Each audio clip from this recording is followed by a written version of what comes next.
Guys, I'm what's called a Renaissance woman. I do it all well.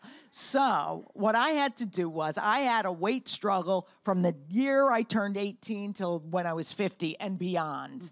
So, I said, what did I struggle with this weight for if it's not to create something other than cellulite and stretch marks?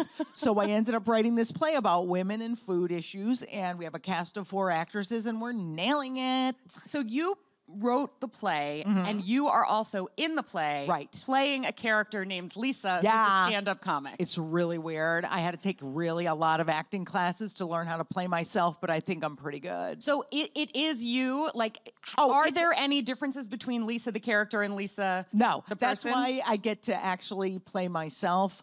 I tell my whole story. Like, there is nothing that I'm ashamed of when it comes to food and eating that I won't put out there to hopefully make somebody feel better about themselves. And you didn't fictionalize your story at all in the play. Hell no. Like, even down to the name of your stand-up comedy coach who's Oh, in there. definitely.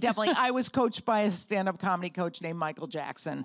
And But- you say, not that Well, Michael this Jackson. is a different Michael Jackson because this guy was actually black. So it all worked out really nicely. But it's weird, I'm like, I think by telling our real stories, we're going to have people go, oh my God, I went through that too. Oh my Yeah. God, me too. And if you're trying to fake it or fudge it, people know you're not being genuine. Right.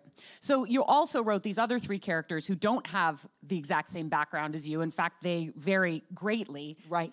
What was the difference between writing for yourself in your own voice and trying to capture authentic versions of these 3 very different characters? Right. Well, each character's super different. Like, I'm the compulsive eater, compulsive dieter. Then there's the big girl who's happy with her weight, which is something I could never do, that I just didn't have that gift for because I just didn't like myself back then.